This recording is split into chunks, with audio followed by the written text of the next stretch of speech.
Hello, I'm Andrea Chilcote, executive coach, lifelong leadership student, and author of What Leaders Need Now. Welcome to my leadership podcast. My special guest today is a lifelong colleague, my fellow executive coach, and I'm proud to say good friend, Randy Hain. I met Randy several years ago through a coaching engagement, and that relationship has continued to blossom through the years. Let me introduce you to Randy by reading his bio.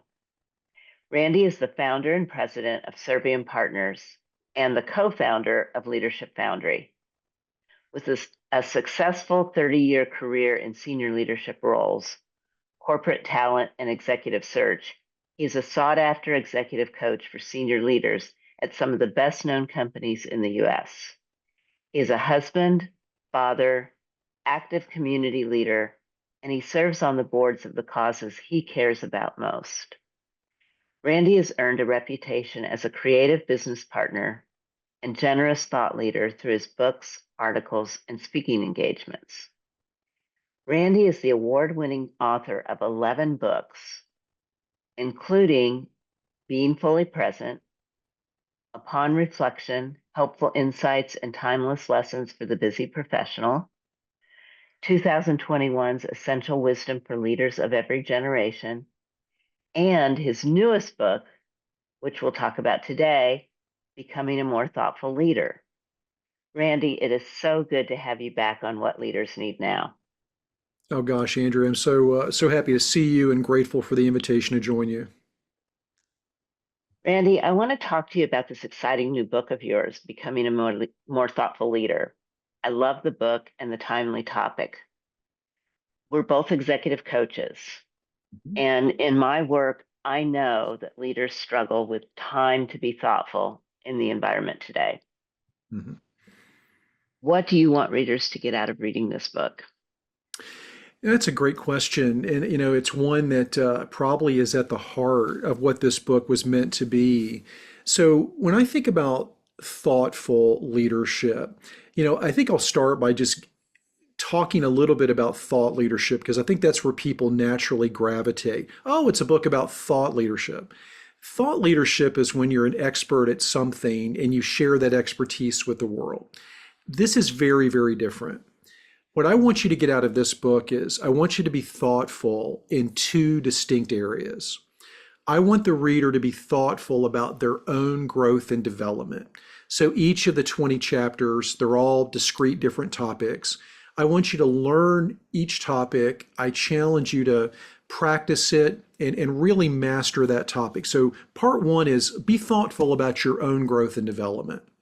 But the second, equally as important part is the sort of the external manifestation. I want you to then take what you've learned and go and teach it to someone else. So be thoughtful about your growth, but also be thoughtful about the growth of those around you. That's what I want you to get out of the book. It's for you, it's for those around you. Be thoughtful about the process. And that's you seem to have a perfect formula for that, because what your book is organized around stories or situations that you've drawn from in your experience with clients, many experiences with clients. You talk about everything from practicing patience to reflecting on the effectiveness of accountability conversations, just about everything in the leadership realm. What makes it effective is that at the end, in my opinion, is at Mhm. the end of each chapter, you give guidance on how to reflect on what you've written about or the story that you've told, and then act on the idea presented. And this almost seems to be your trademark, having read all of, or most of, I guess I've read all of your other books. I don't know if I've read them all. If I haven't, I need to. For you if you Um, have. that seems to be your trademark. Can you comment on that reflect then act process that you seem to be suggesting to the reader? Yeah, I love that question. And I want to be really respectful of all those wonderful leadership writers out there that you and I both probably respect and admire. And we both have to read those books. So, when I'm picking up, Travis Bradberry's book on emotional intelligence or other books that are just really necessary for the coaching work we do, I read them, I enjoy them, I digest them. But I find that the clients I work with, the people that I engage with every day, don't have the time to digest one of those really big leadership books. And sometimes those books take a very long time to set up the main point, and it takes a while to get to where there's some action that you can actually employ in your own life. So I've always tried to take a very different approach. It's how I think, it's how I work, it's how I typically try to act, which is this is the main theme. This is why it matters to you. These are 7 or 8 best practices that you can use to go put this to work right away. And oh, by the way, here are some reflection questions at the end to help you on that journey to sort of own this and make it work for you. So I've always kind of subscribed to that think, do sort of approach to writing. And it just always works for me. But it's really out of a desire to give those action-oriented clients that you and I both work with something that they can immediately sink their teeth into. I can grab their attention and teach them something, hopefully, but then they can go and do something with it. I've just always been drawn to it. That's how I try to operate. And I think we both have clients. Most of our clients probably are in that same boat. I think it's the way they learn, and it's also the environment we're in. We're just moving too fast, and Mm, very few people have the time to focus and concentrate on those large volumes. In my own book, it's less than 100 pages, and when it was published, I thought, are people going to look at this and say, what value could this have? And I got so many people who said, I so appreciate this thin book yes. because I could actually read it and finish it. And I Mhm. recently saw something that a publisher put out that who I know, and he said on average, people read the first 26 pages of books. Mhm. That was astounding to me. I believe that. I've read your book twice, and I probably have given out 25 or 30 copies to friends, but I find I always give it to the people who I think have short attention spans, who really need to be impacted quickly, who are really they're gonna sink their teeth into something that really has a lot of substance to it. Your book may be short, but it's got tremendous substance. And I try to emulate that as well. My books are typically 130 to 150 pages, but they're usually 20 or 25 topics, 5-minute chapters. This book is no different. I also really try to write a book that you can skip around. I'm not writing Right. the great American novel. I Yes. you know, I want you to be able to go chapter 2, 7, and 15 if that's what you Uh-huh. need. And that's what I think my clients appreciate, the readers do appreciate. I can go anywhere in this book and get what I need in the moment. Yes, I love that about your books. And not just this book, but your other books. You can pick it up and you can just get the perfect lesson or the perfect story. Or you can open it up and say, that's not the story for today, but go to the next one and it turns out that it is. It's so Yeah, beautiful in that way. I And think. yet you link things up. In this book, you link things. You'll say, as I talked about in chapter 16, or you'll say you can read forward and you can link things. And I love that about what you do in this book. One thing Um, that I think we both do, Andrea, you just referenced it with your book, is my books are an invaluable resource for my actual coaching clients. So mm, as we are having conversations, I always give homework. Hey, before I see you next time, please read chapter 3 and 7 in Essential Wisdom. And it just reinforces, hopefully, what was a great conversation, but it gives them something meaty to sink their teeth into. that's right. Yes. So I love what you said about the two parts to being thoughtful about your own development and then go out and teach to others. Can we talk about the lack of ability to be thoughtful today in our workplace? And, so many times we hear, I do my work in the evening or I have to do my work on the weekends because I can't do the work. I work all day in meetings. I go to meetings all day back to back, Hmm. and something has to give. And everything you talk about in here requires thoughtfulness. Hmm. Yeah. You can't have good accountability conversations if you're not thoughtful first. Right. Right. We can't do these things. We can't reflect without time to reflect. And yes, we have action oriented clients. Yes, they like to do things, Hmm. but it's reflect and then do, it's Right. think and then act. How do you advise clients? What has to give today? Well, much like I'm starting at the beginning of every coaching relationship, I'm really trying to assess what's in front of me. What is this person dealing with? And typically it's going to be incredible amount of stress, overwork, overburden, some are near burnout. And they're just in this, hamster wheel of activity. And you're right, it's very hard to begin a conversation with, hey, let's think about the big picture and think about, all the great ways you can improve. I really have to help them get off of that crazy, activity train that they're on.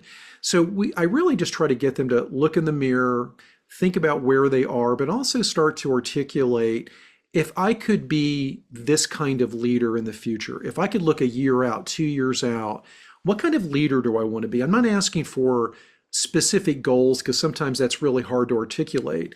But if you could redefine your leadership style, redefine who you are, and talk about, give me some words you might use to describe this future self, I can at least get them to think about, yeah, I probably want to be a calmer, less anxious, less frustrated leader. Usually that's what they say. And once they articulate it, I start to talk about the various ways that we can get there. A lot of it has to do with being intentional with your calendar. Most of the people I work with struggle to say no. They say yes to every meeting. They've never met a meeting they can't say yes to, can't say no to. So, getting them to understand that you do have the right to push back, to start to allocate time on the calendar for self-care, for exercise, for reading, for thoughtfulness. It doesn't have to be a blur of meetings. That's usually you just not having a willingness to push back. So once they figure out, you know what, I think, Randy, with your guidance, I have been able to identify there are 1 or 2 hours a day that maybe I could repurpose. And then I help them actually tactically do that. How do we create air on the schedule? How do we get you to rethink your routines in the morning? I don't subscribe. I don't have everyone do what I do. You famously, that I get up at 4:45 every day. That's not Yes. for everybody. But if you're getting up at 7:30 and going straight to work at 8, maybe there's an opportunity to get up a little earlier just to create a little reflection time. My day begins with prayer and reflection and lots of coffee. But I don't allow myself to do work for the first 90 minutes I'm awake. I don't. I start the day in a really good place to make me thoughtful about the day, the clients I work with, and all the things that I've got to get done. And then during the day, I own my own business and I know I've got that freedom, but I've learned how to say no to lunch meetings so I could use that for some exercise. Because I'm an introvert, I've got to recharge my batteries at the midpoint in the day. So I get a little exercise in that helps me get through the afternoon, and then I end the day with exercise. So I've created a lot of intentionality around, how do I keep my energy up, my stress down? And I try to figure out where my clients are and then help them craft something similar that works for them. There's a chapter in the book called Aspirational versus Real Priorities, which is all about bringing that intentionality to the calendar. But you made a great point, and I just want to kind of circle back to it. It's one thing to talk about thoughtfulness as in sort of a high level strategic way, and that's really, it's never going to really sink in with people. You've got to help them create the space and show them the merits of thoughtfulness. One last thing, then I'll be quiet. I think that most of the people I work with are so focused on getting to the next thing, the next activity, the next meeting, the Yeah. next. I try to preach the merits of looking backwards and gleaning the lessons from where I've been. I'm indifferent to what I'm doing tomorrow. I've got things on the calendar, but I'm kind of interested in what I did yesterday and what can I learn from that. And the more people hopefully see that as a wise way to think, they recognize, yeah, maybe I need to be a little more reflective. I need to take these walks that Randy's advocating. I need to sit in my car without music on and not listen to junk, but actually process my thoughts.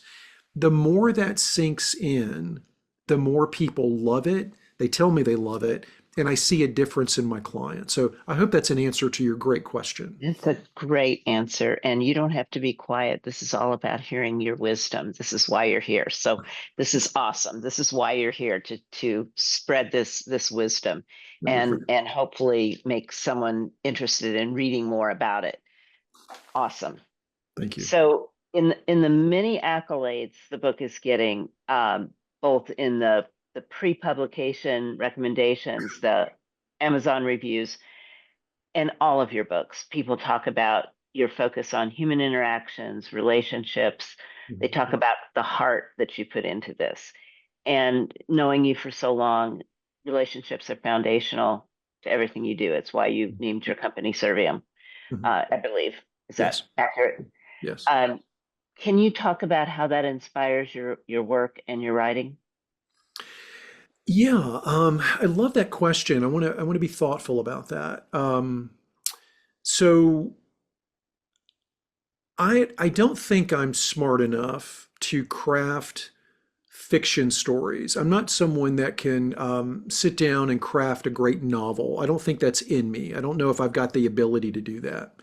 But what I do have is, and my parents taught me this, how to value every relationship, how to glean wisdom and nuggets of gold out of every person that I know. And I enjoy meeting people at Publix in the grocery store. I enjoy meeting people on the street when I'm walking. I love talking to clients. I just find that because I'm naturally curious and I try to be a good listener, that I just get so much value out of these wonderful interactions. So, because I'm not a great novelist and I'm not going to go write some work of fiction, all I've got is my interactions and my relationships. But you know what? That is the richest treasure trove I could imagine for writing. So I lean heavily on and lean into those relationships when I write. Because if you think about what you and I do professionally, over the course of a week, a month, we have probably had dozens of amazing conversations with incredible people. And, with discretion and sometimes with permission, and always generically, we have a chance to write about what did we learn from speaking to so and so the other day.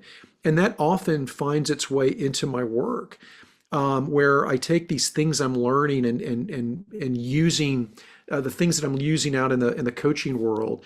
And when I see that they're working, or if I'm learning something from somebody else, I want to share that experience in my writing. So it is about relationships and interactions, but I find that if I didn't go to those relationships and interactions, I'd have no other place to go for my writing because that is in front of me every day, and I love it. I love it.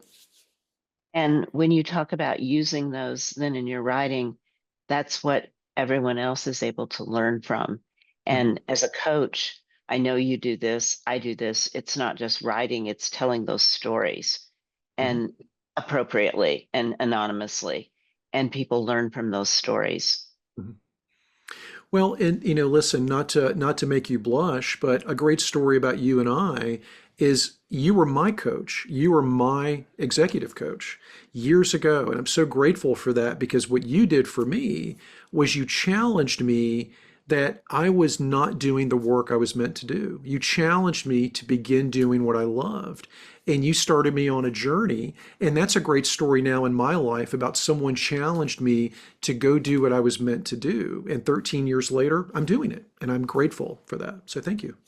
You're very welcome. Yeah. So, as we come to a close here, Mhm. what would you like our listeners to have as a final takeaway, a step in becoming a more thoughtful leader? What message would you like to leave the people who are listening to this podcast today with? There are a couple of things that come to mind that I'd love to share with your audience, and I refer to the foreword. I want to refer to the foreword that was written by Andreas Widmer in my book. And Andreas is a dear friend. He's a phenomenal writer, and he teaches at the Catholic University of America. He introduced me a year ago to this amazing Italian phrase, which is "ti voglio bene." And, in English, we've got one word for love. And it's really hard to go to work and tell your colleagues, I love you, you're awesome. It doesn't really work. But the Italians have a lot of nuanced ways of looking at love, and they have a way of talking to colleagues and friends. And it's "ti voglio bene," which means I desire your good. I want your good. And that is a wonderful sub theme to really understand the importance of thoughtful leadership with yourself, but also with those around you. So if everybody that's listening to your podcast would be a little bit more intentional about "ti voglio bene," I just think that would be an amazing way to live. It's how I try to live. I know you do. And it's a phrase that gives me great joy. Desire your good. I desire what's good for you. Yes. And it is such an awkward word, and yet love in that spirit is so beautiful. hmm Yeah. It is. And it is because, I think we all can get a little jaded and concerned that we're all selfish, working in silos. The world's very divided right now. Our country's very divided right now. And I think that we could just acknowledge that and just feel like we can't do anything. But you and I and everybody listening to this right now can go out tomorrow and be more thoughtful about our growth, the growth of others, and maybe a little "ti voglio bene" sprinkled in. And if we all acted that way, the world would be a completely different place. Completely different place. Mhm. It's always a wonderful thing to talk to you. It's always a delight. Thank I you. really, really am grateful for you being here today, Randy. Thank you. It's been my pleasure. We need to do it weekly. Let's do a weekly conversation. We should. So you can get both of our books on Amazon. Mhm. Randy's new book, Becoming a More Thoughtful Leader. My book, What Leaders Need Now. Don't forget to subscribe to our podcast by hitting the subscribe button below, or go to morningstarventures.com under the Thought Leadership section, where you can subscribe and see our whole library of podcasts and blogs. Thank you for joining us today, and be well.